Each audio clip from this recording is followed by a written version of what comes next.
Easy 3-ingredient snack for your pups. Creation time is just a couple of minutes. Cooking time can be anywhere from 10 to 20. Let's make an easy snack for your dog. All you're going to need is a sweet potato, you're going to need some local honey, and you're going to want some cinnamon on top. Very easy to do. We're going to slice these up. We're going to put a little bit of honey and a little bit of cinnamon on it, and then we're going to cook it in the air fryer, and we've got some sweet potato chips for the pups. Be sure to wash your sweet potato, and then we're going to start cutting them into thin slices. Now, the thinner you make these slices, the more it's going to crisp up and act like a chip, and if you make them a little bit thicker, it is going to take longer to cook these, or it might be a little more on the chewy side for your puppies. Once you've cut them into your circle chips, I actually recommend cutting them into smaller chunks if you have smaller dogs, or if you just don't want to feed a ton to your dog at once, or you want to be able to choose how much you're going to be giving your dog. So I cut these into quarters. You can cut them into halves, or you can cut them into smaller sizes as well, whatever's going to work best for your dog.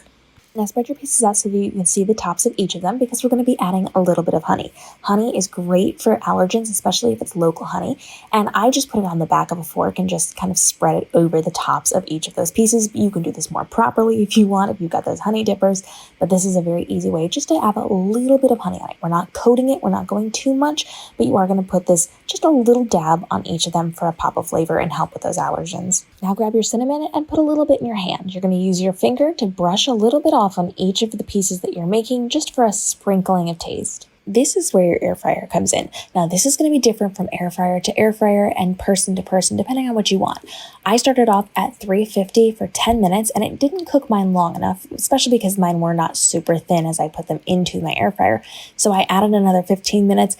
You can go as long as you need to. Just monitor it. Every few minutes, you're going to open it up. You're going to check it, see how crispy it is. You do not want them to be incredibly crispy. You also don't want them to be squishy. So just pay attention to where it's going. You can raise that heat level up if you need to, but we want to start low and slow and build from there so that you don't overdo it, because we don't want to waste an entire sweet potato by burning it inside of the air fryer. When you feel like they've reached the level of crispiness you've been looking for, you're going to use tongs to take them out of your air fryer and put them on a plate.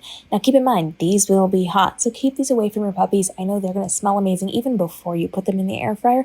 So now is the time to make sure your puppies are away from that so they do not get burned, and check these before you give them to your pups. My dogs absolutely love these, and I usually give them a couple pieces at a time because these are smaller pieces that I've cut, but it depends on what you're going to be doing. Follow along for more easy dog snack recipes, especially if you are training puppies, so that you can give them good, healthy, nutritious snacks that even their humans can share with them.